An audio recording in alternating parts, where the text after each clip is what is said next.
When my daughter introduced her new husband, I welcomed him like family. But within weeks he demanded I hand over my house, the home I built with 40 years of sacrifice. At first I thought he was just arrogant, until I uncovered a truth so dangerous it nearly destroyed us all. What he didn't know was that I wasn't the kind of old man who folds. I was the kind who fights back, and I had a plan. Before I take you into the full story, make sure you hit subscribe, because the twists in this one, you won't believe how it ends. And trust me, you don't want to miss the next story either. When you spend 40 years building something with your bare hands, every brick and every beam feels like part of you. My house wasn't just wood, nails, and concrete. It was where my late wife and I raised our daughter, where we fought, laughed, mourned, and healed. It was supposed to be my safe place for retirement, but the day my daughter Emily walked through my front door with her new husband, everything began to unravel. His name was Victor Hale. Sharp suit, polished shoes, a smile that seemed rehearsed in the mirror 1,000 times. He was the kind of man who spoke as though the world already belonged to him. At first I told myself it was just nerves. Maybe I was being overprotective of Emily. She'd only known him a few months, but she insisted he was the one. Still, something about Victor rubbed me raw. He shook my hand too firmly, held my gaze too long, and complimented my house like he was already picturing himself in it. And when he noticed the framed photograph of my late wife, he called her a fine-looking lady. Not was, but is. Present tense, like she was still standing in the room. The way he said it wasn't respect, it was performance. Over dinner, he dominated the conversation, bragging about his real estate connections and his investments out west. I asked polite questions, but his answers were too smooth, too vague. Emily beamed at him like he was her savior, but every time she looked away, I caught him studying me with the eyes of a predator measuring his prey. It wasn't long before his mask slipped. A week after their wedding, Victor leaned back in my recliner, and said, almost casually, "Harold, you really ought to think about downsizing. This place is too much for you now. Why not sell it? We could get you into a nice senior community. Emily and I could handle everything." I nearly dropped my coffee. "Excuse me?" I asked, trying to keep my voice steady. Victor smiled, leaning forward like we were in on some private joke. "Look, the market's hot. I have buyers who'd pay cash. You could live stress-free, no property taxes, no maintenance. We'd make sure you're comfortable." Emily, sitting beside him, squeezed my arm gently. "Dad, maybe it's not such a bad idea." Her voice broke my heart. She didn't see it. She thought he was looking out for me, but I knew better. I'd seen men like Victor in the engineering firms I worked for, polished talkers who preyed on people's trust, climbing their way up by stepping on the backs of others. Only this time the others was me and my house.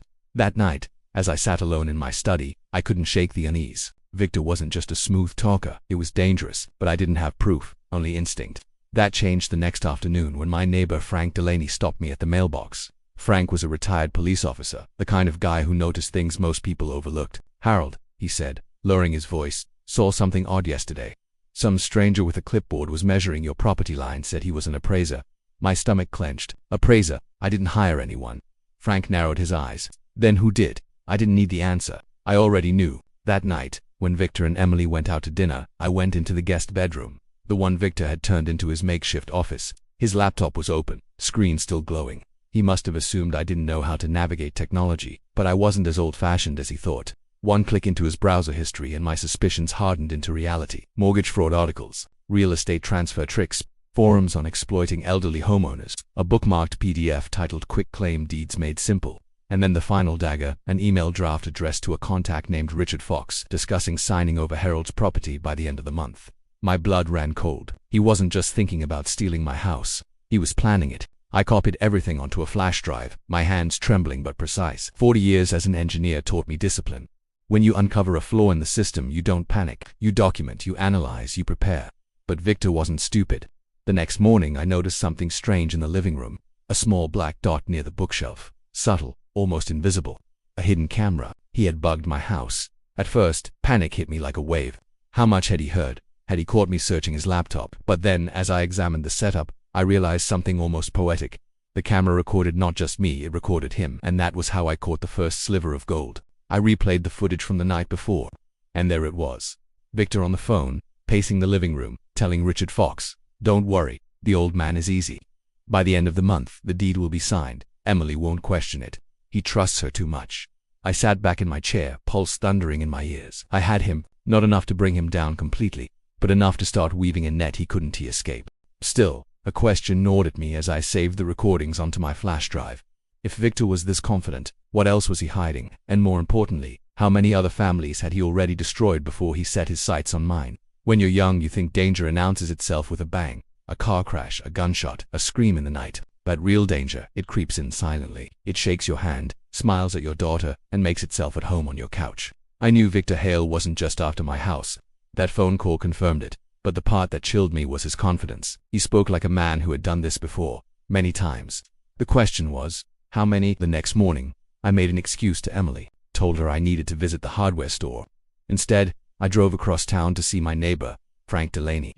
Frank had spent 25 years as a cop before retiring. He had the instincts of a bloodhound and the patience of a chess player. If anyone could help me pull at the threads of Victor's past, it was him. I laid it all out, the hidden camera, the emails, the property appraiser Frank had spotted. I even showed him the recordings I had pulled from Victor's setup. Frank listened without interrupting, his jaw tightening with every detail. When I finally finished, he leaned back in his chair and crossed his arms. "Harold," he said, "you're not dealing with some amateur. This guy's slick. He knows the system. If he's done this before, there'll be a record, lawsuits, property transfers, bankruptcies. People like him leave paper trails. The trick is finding them before he buries you under his own paperwork." He was right, and I wasn't going to fight this battle blind. That night, after Emily and Victor went upstairs, I sat in my study and opened my laptop. If Victor thought I was too old to use the internet, he was about to learn a painful lesson. I started with his name, Victor Hale, Riverview, Oregon. The results were clean, too clean. No criminal records, no bankruptcies, no lawsuits. It was like he'd appeared out of thin air 5 years ago. But men like Victor don't leave their pasts behind. They just change the name on the mailbox. So I dug deeper. It took me 3 hours and more cups of coffee than I cared to admit, but I found it. A marriage record from Nevada, under the name Anthony Voss. The bride's name was Margaret. A quick search of her turned my stomach. Margaret had filed for divorce 2 years later. Grounds: financial deception and emotional abuse. Court documents revealed that their marital home had mysteriously transferred to one of Anthony's business partners just before the divorce was finalized. It was Victor. I knew it in my bones. And Margaret wasn't the only one. Over the next week, I uncovered 3 more women. Each story was eerily similar. Whirlwind romance, quick marriage, and within months, pressure to sell or transfer property. Sometimes it was a house, sometimes land, but the outcome was always the same. Victor or Anthony or Marcus, depending on the alias, walked away richer, and the women were left ruined. He didn't just marry for love, he married for theft. And now he had set his sights on Emily, my Emily. The rage that burned inside me was unlike anything I'd felt since losing my wife, but I couldn't let anger drive me. Anger makes mistakes. What I needed was evidence, ironclad proof that even a slick talker like Victor couldn't explain away. So I reached out to an old friend, Martin Ross, a lawyer I'd worked with back when I was still at the engineering firm. Martin was the kind of attorney who could smell a con from a mile away. We met in a quiet diner outside of town. I slid the flash drive across the table, filled with recordings, screenshots, and documents I'd gathered. He plugged it into his laptop, scrolling silently as his eyes narrowed. Finally, he looked up. "Harold, this is good, very good, but it's not enough." "What do you mean?" "We've got suspicion, patents, even some damning conversations. But for this to stick, for the DA to take it seriously, we need him on tape admitting intent. Or better, we need him caught in the act. Right now, it's circumstantial." I leaned back, frustration knotting in my chest. "So what do we do?" Martin's lips curved into a thin smile. "We set a trap." For the next week, I played the part of the oblivious old man. I let Victor sit in my recliner, let him prattle on about liquidating assets and freeing me from responsibility. I nodded, feigned interest, even pretended to consider his suggestions. But behind the performance, Frank and Martin were working with me. We set up hidden recorders of our own. We tracked Victor's phone calls, his meetings, his late-night drives to unfamiliar neighborhoods. And that's when we struck gold. One Thursday night, Victor left the house for a business dinner. I followed from a safe distance, my hands tight on the steering wheel. He drove to a rundown strip mall on the edge of town. I parked 2 rows back, heart pounding, and watched as he entered a dingy office with a flickering neon sign. Fox & Associates Realty. Richard Fox, the name from the email. Through the camera lens of my phone, I caught them shaking hands, laughing, clinking glasses. I couldn't hear their words from the car, but I didn't need to. The documents on the desk between them said it all. Property transfer forms. And there, clear as daylight, was my name on the header. I barely slept that night. Every time I closed my eyes, I saw Emily's face. Bright, trusting, unaware that the man she had tied her life to was nothing but a thief in a suit. But my exhaustion turned to steel resolve. If Martin was right, the only way to end this was to bait Victor into confessing, into putting words to paper that would damn him forever. And so we began to craft a plan. The most dangerous thing about Victor Hale wasn't his greed. It was his patience. He never pushed too hard, never shouted, never forced his hand outright. Instead, he dripped poison into Emily's ear one drop at a time, until she started to believe it was her own idea. "Your father deserves to rest," he told her one night over dinner, his voice gentle, almost tender. "This house is too big, too lonely. He should be surrounded by people his age, people who can look after him." Emily's eyes softened, and she turned to me with that same expression she'd worn when she was 6 years old and begging for a puppy. She wanted to believe him. She wanted to believe her husband was looking out for me, and that was what cut deepest. Not Victor's lies, but Emily's trust in them. So I played the part of the weary old man. I sighed at the bills, groaned about the lawn, even pretended to forget where I'd put my reading glasses. I gave Victor every reason to think his plan was working. All the while, Frank and Martin were coaching me, helping me keep my head straight. Every evening I'd call them from the garage, whispering updates like a soldier behind enemy lines. "Don't push," Martin warned. "Let him feel comfortable. He'll get bolder, and when he does, that's when we move." The breaking point came one Saturday morning. Victor strolled into the kitchen in his pressed shirt and cufflinks, holding a folder under his arm. Emily was making pancakes, humming softly. He kissed her cheek, then dropped the folder onto the table in front of me. "What's this?" I asked. "Just some paperwork," he said smoothly, pouring himself a cup of coffee. "Preliminary stuff. Nothing binding yet." I opened the folder. Inside were property transfer forms, neatly printed, highlighted in yellow where I'd need to sign. At the top, in bold letters, was my address, my house. Emily looked over my shoulder, her brow furrowing.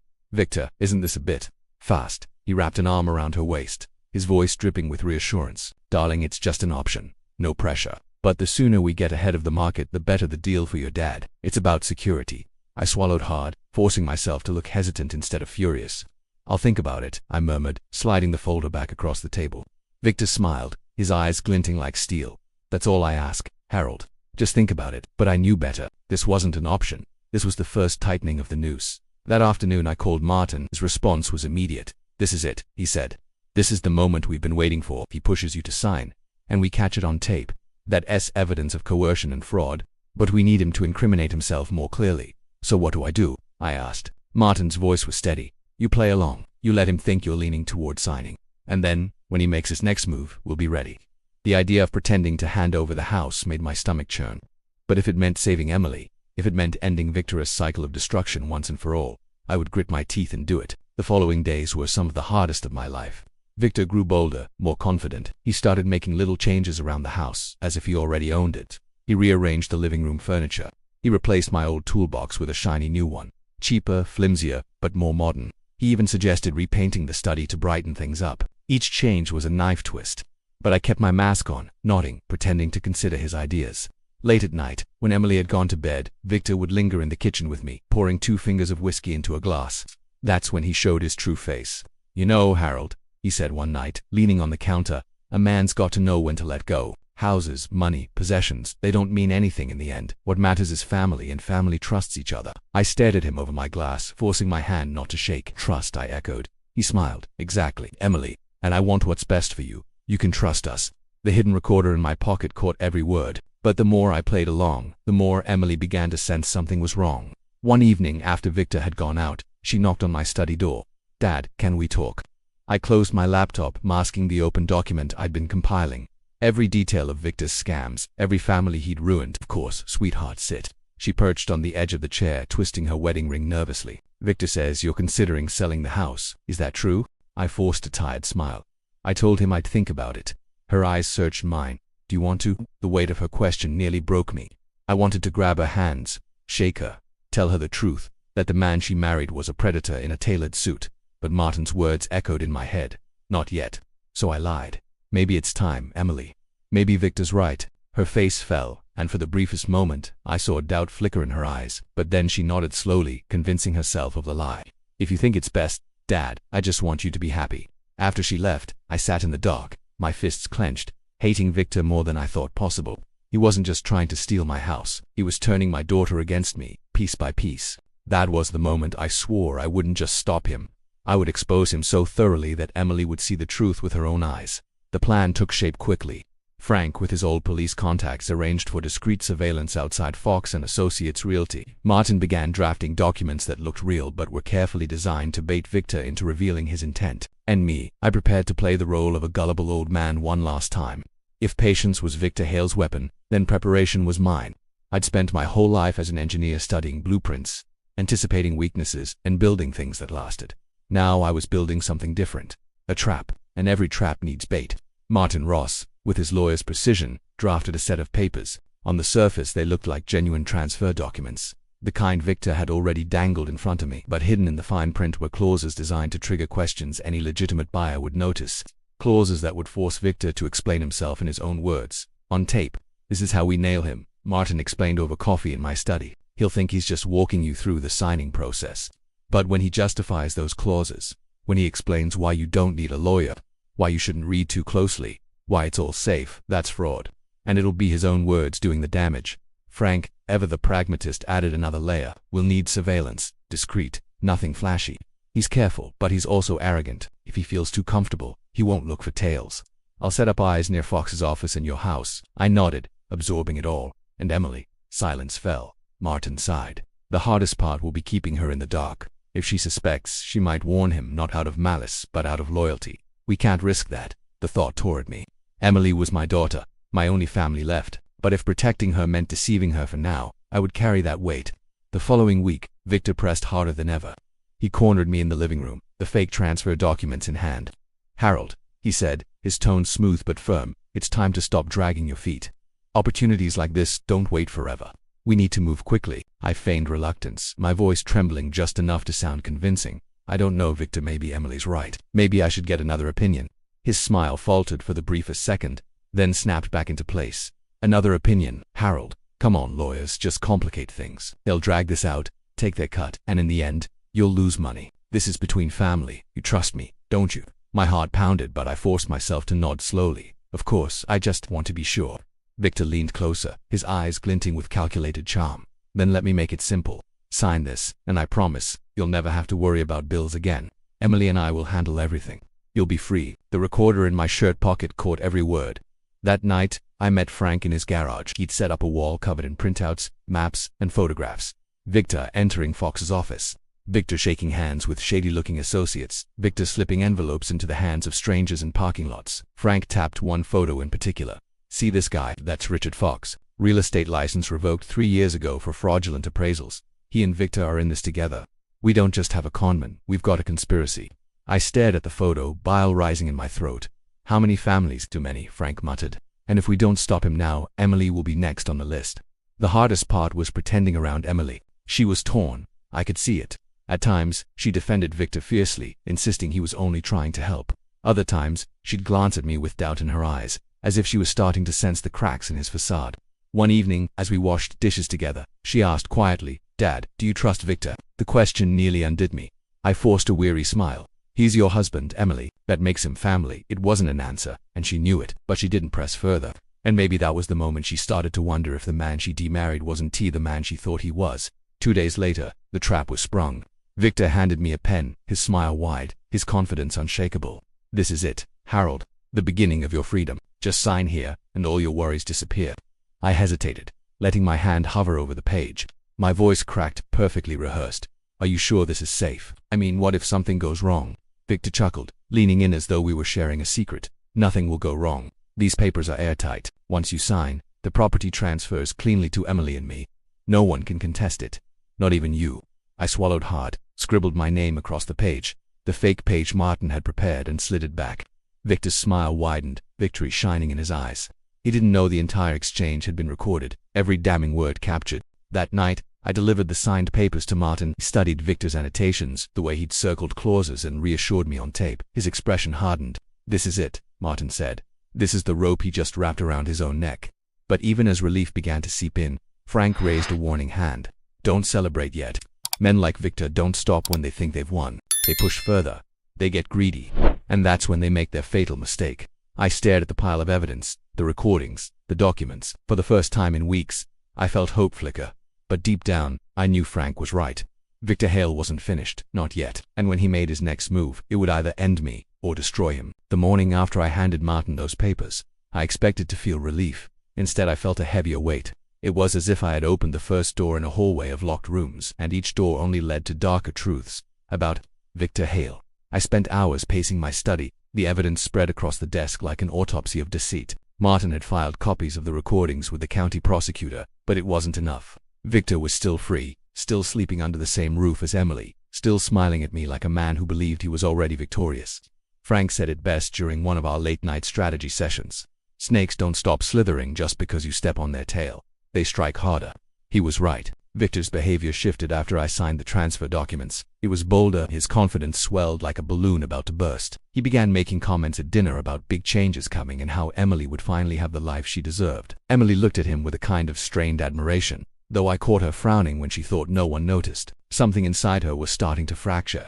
One evening, Victor raised a glass of wine and declared, "By the end of the month, we'll be moving forward. Everything will be official. Emily, you'll never have to worry about money again." Her smile faltered. "Victor, what do you mean by official? Dad's still living here. Where would he go?" Victor's grin tightened. "Sweetheart, your father will be well taken care of. We've already discussed it." I set my fork down deliberately, forcing my voice to tremble with uncertainty. "Victor, I'm not sure I'm ready to leave the house yet." His eyes cut to mine. Sharp warning. "We'll talk later," he said firmly.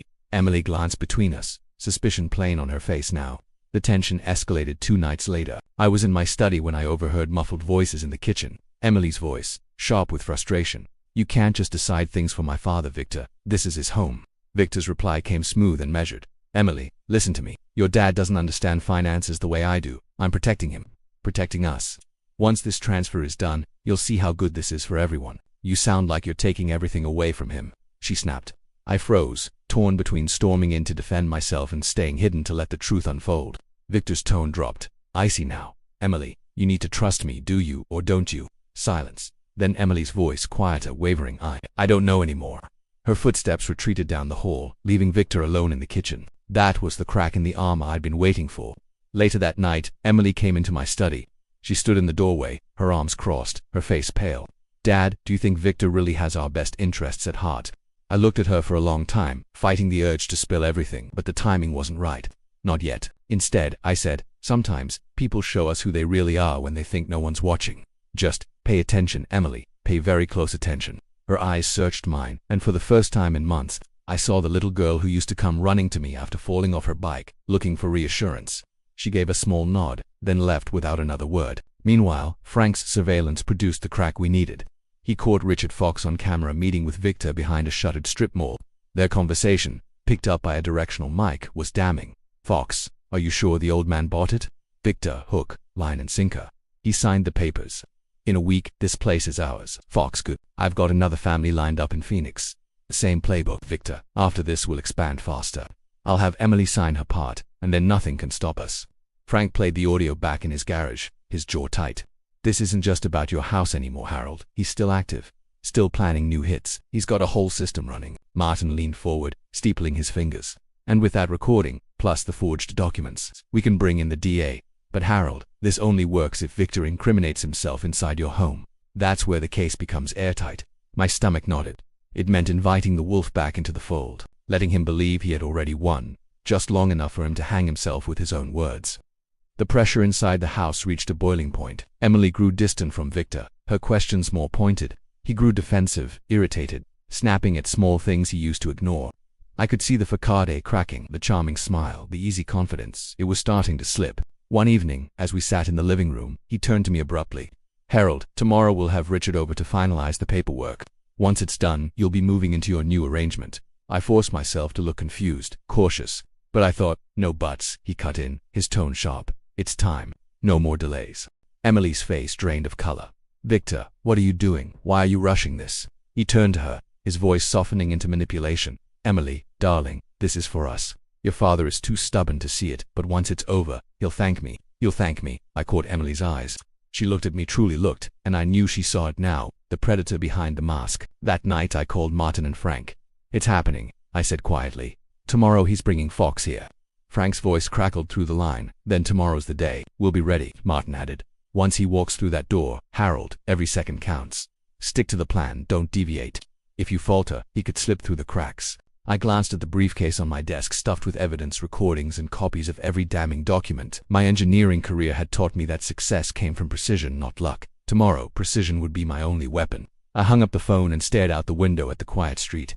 Somewhere out there, Victor was planning my eviction from my own home. What he didn't realize was that tomorrow, for the first time in his life, he wouldn't be the predator, he'd be the prey. The night before the sting, I hardly slept. Every creak of the house felt louder, every shadow deeper. I sat in my study, staring at the stack of evidence one last time. The recordings, the forged contracts, the photographs Frank had risked himself to capture. Each piece was a brick in the wall we were about to build around Victor Hale. But as solid as the evidence felt, my heart pounded with doubt. What if he saw through me at the last second? What if Emily, caught in the crossfire of loyalty and betrayal, ruined everything without realizing it? Frank's words echoed in my mind. Men like Victor don't go down easy. They'll claw, they'll bite, they'll take anyone they can down with them. At 8 a.m., Martin arrived in his usual crisp suit, carrying a leather briefcase that mirrored my own. Inside his were duplicate copies of every incriminating file. "Harold," he said firmly, his tone carrying no room for hesitation. "By the end of today, this man will either be in handcuffs or running. We're aiming for the first." I nodded, though my throat felt dry. Frank came next, dressed down in his mechanic's overalls to avoid suspicion, but under the casual look, he carried a discreet microphone and an earpiece connected to 2 unmarked cars that had been parked a block away since dawn. "The DA signed off," Frank said, setting a small recording device on my desk. "2 officers are stationed nearby, listening in. Once they have enough on tape, they'll move." I glanced at the recorder, its tiny red light glowing steadily. My pulse quickened. There was no turning back. Emily, however, was a different matter. She came into the study as Frank and Martin were setting up, her face pale with confusion. "Dad, what's going on? Why are these people here? What are you doing?" Her eyes flicked to the stacks of papers, the wires, the hidden devices. I took her hands gently. "Emily, I need you to trust me. Just for today, please." She shook her head, her voice trembling. "Is this about Victor?" "He said you've been making things difficult," he said. "Emily," I interrupted softly but firmly, "listen to me. You know in your heart something isn't right. You've seen it. The lies, the way he rushes things, the way he talks down to you. Today, you'll see the truth. I can't tell you everything right now, but I promise, before the sun sets, you'll know who Victor really is." Her lip trembled, tears welled in her eyes. "And if you're wrong, I'm not." For a long moment, she just stared at me. Then she pulled her hands back, whispering, "I don't know if I can forgive you if this goes badly." I let her walk away, the ache in my chest sharper than ever.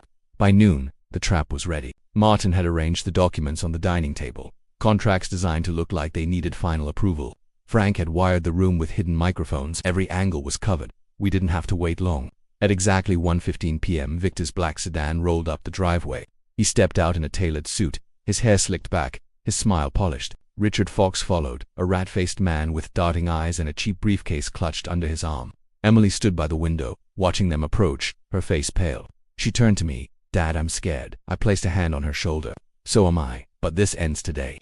Victor swept into the house like he owned it, his confidence filling the room. "Harold, Emily, good to see you both. Today's the big day, isn't it?" His voice was warm, cheerful, but I heard the steel beneath it. Fox gave me a curt nod before setting his briefcase on the table. "Let's get this wrapped up. No reason to drag it out." I forced a hesitant smile, playing my role to perfection. "I just want to make sure everything's right. You know me, I get nervous about this stuff." Victor chuckled, clapping me on the back. "That's what I'm here for. Don't worry, Harold, you're in good hands." Martin, posing as a neutral observer, sat quietly at the far end of the table, taking notes. Frank leaned against the doorframe, arms crossed, his mechanic's coveralls making him look like nothing more than hired help. In reality, every word, every movement, was being recorded. Victor spread the documents across the table with a flourish. "Here we are. Final transfer agreements.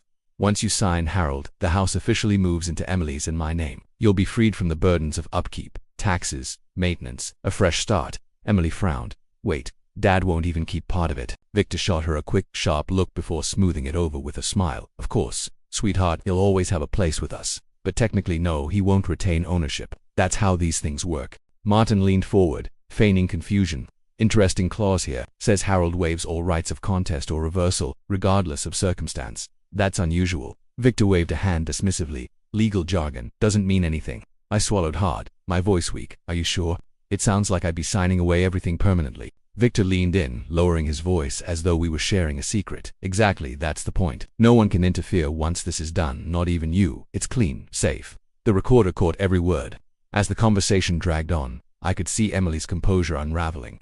Her hands trembled as she clutched her glass of water. Finally, she burst out, "Victor, why are you hiding things from us? Why are you talking like Dad's a burden you have to get rid of?" Victor stiffened, his mask slipping for just a second. Then he laughed, though the sound was forced. "Emily, darling, you're overthinking this. Your father just gets nervous. I'm handling everything, like I always do. You'll thank me later." Her voice cracked. No, I don't think I will." The look Victor gave her then was one I'll never forget.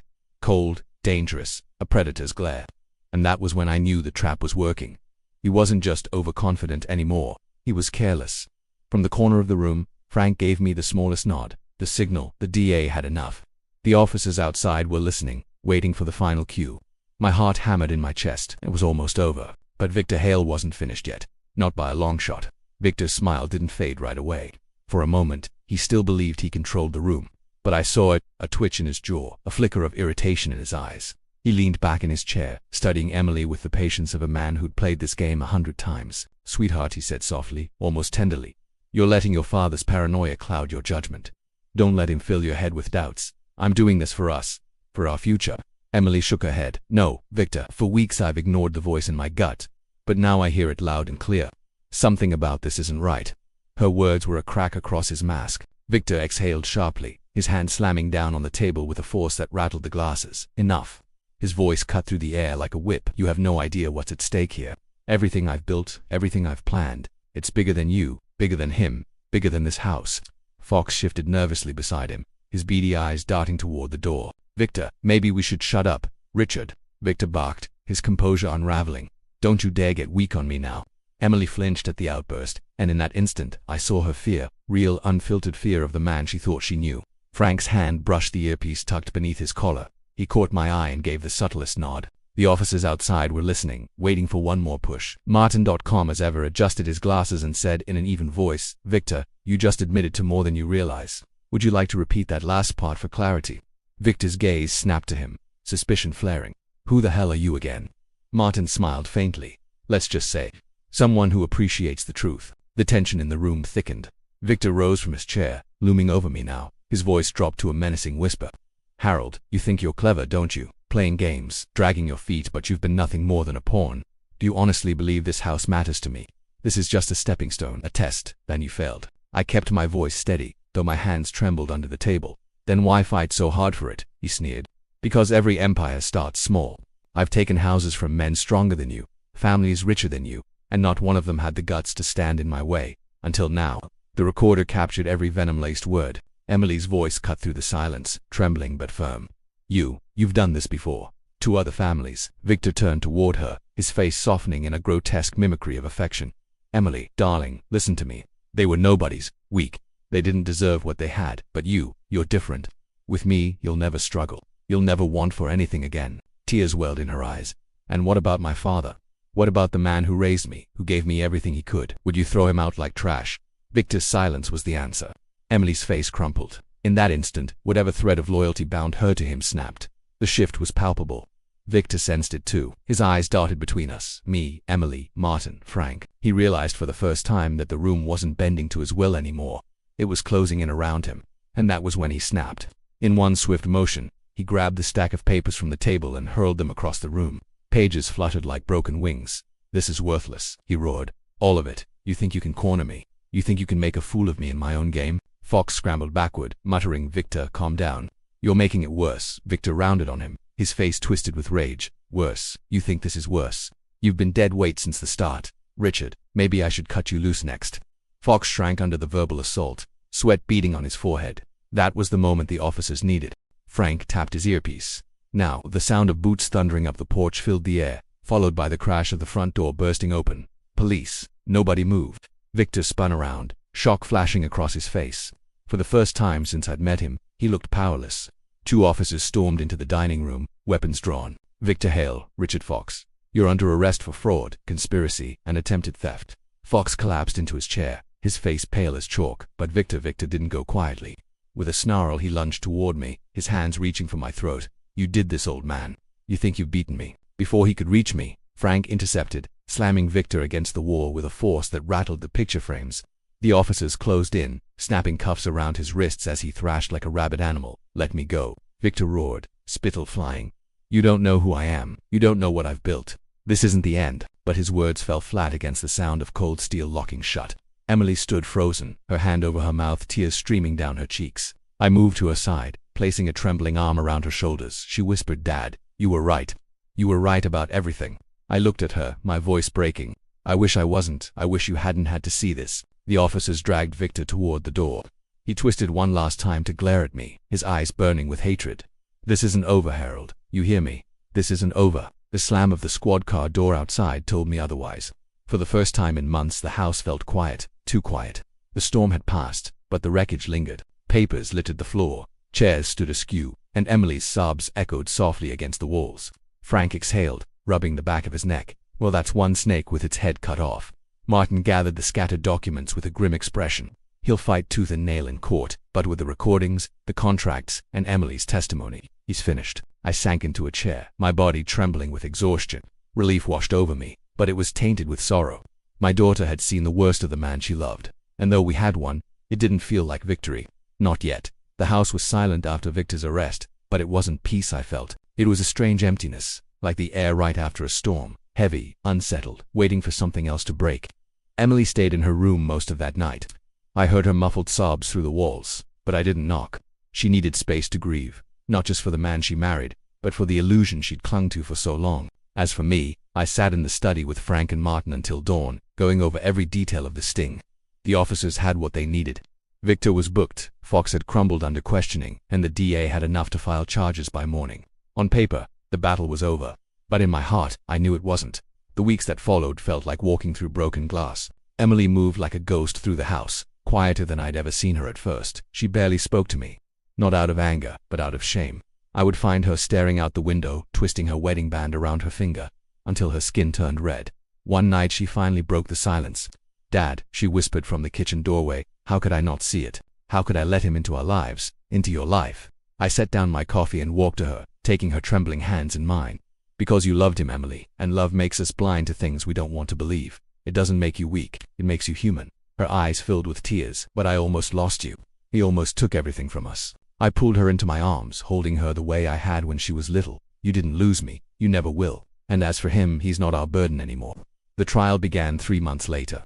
Victor Hale entered the courtroom in an orange jumpsuit, his swagger muted but not gone. Even shackled, he carried himself with the arrogance of a man who still believed he could talk his way out of anything. Fox, on the other hand, had flipped. He testified against Victor in exchange for a lighter sentence, spilling every detail of their schemes. Families from across the state came forward, telling stories that mirrored mine: savings drained, homes stolen, promises shattered. Each testimony was another nail in Victor's coffin. When it was my turn to speak, I told the court everything: the late-night visits, the pressure to sign, the way he used Emily as leverage against me. My voice shook, but I didn't falter. Then Emily took the stand. Her voice cracked at first, but then it grew stronger. "I thought Victor loved me. I thought he wanted to build a life with me. But what he really wanted was control. Over me, over my father, over everything." Victor stared at her the entire time, his eyes burning with contempt. But for once, his words couldn't touch her. She didn't look away. When the verdict came, the courtroom held its breath. "Guilty," the judge declared, "on all counts." Victor's face twisted into something feral, his composure finally shattering. He shouted, cursed, swore vengeance. The bailiffs dragged him out as his voice echoed through the chamber. "This isn't the end. You'll regret this. You'll all regret this." But the sound grew fainter with every step he took toward a future he couldn't control. For the first time in months, I exhaled a breath I didn't know I'd been holding. Life after Victor wasn't easy, but it was life. Emily filed for divorce the day after the verdict. She removed her wedding band, placed it in a small box, and tucked it away in the back of her dresser. It wasn't closure, not yet, but it was a beginning. Frank returned to his garage, fixing engines and drinking black coffee like nothing had changed. But I knew it had. He'd saved my life, my home, my family. Martin moved on to other cases, though he stopped by often to check on us. "You know," he told me once, "most men your age would have given up, signed the papers, disappeared quietly, but you fought back. And because of that, you didn't just save your house. You saved every family that would have been next on his list." Those words stayed with me. One quiet evening months later, Emily joined me on the porch. We sat side by side in silence, the crickets singing in the tall grass. Finally she spoke. "Do you ever think about him? About Victor?" I took a deep breath. "Yes, but not the way you think. I don't wonder where he is or what he's doing. I think about the damage he caused, the people he hurt, and I think about how we survived it." She leaned her head against my shoulder, her voice soft. "I hate him, Dad, but I hate myself more for letting him in." I turned to her, my eyes firm. "Don't you ever say that. Victor Hale made his choices long before you knew him. His sins are his, not yours. What matters is that you saw the truth and you walked away." Tears glistened in her eyes, but this time they weren't just from pain. They were from strength, from healing. As the sun set that night, painting the sky in streaks of gold and crimson, I realized something. For months, I'd thought my fight was about a house, 4 walls, a roof, a patch of land I'd poured my life into, but it wasn't. It was about family. about refusing to let a predator sink his teeth into the one thing that mattered more than anything I owned. My daughter, Victor Hale, had tried to take everything. Instead, he gave me something priceless. He reminded me of the strength I didn't know I still had. And though he sat behind bars, his empire crumbled to dust, his threats echoing into emptiness. One truth remained. I had won. Victor thought he could destroy Harold's family, but in the end, justice destroyed him. If this story kept you hooked, imagine the revenge story is still waiting for you here. Hit subscribe right now, drop a like if you believe Harold did the right thing, and don't forget to ring the bell so you never miss the next tale of betrayal and payback, because trust me, the next story is even darker, and even more satisfying.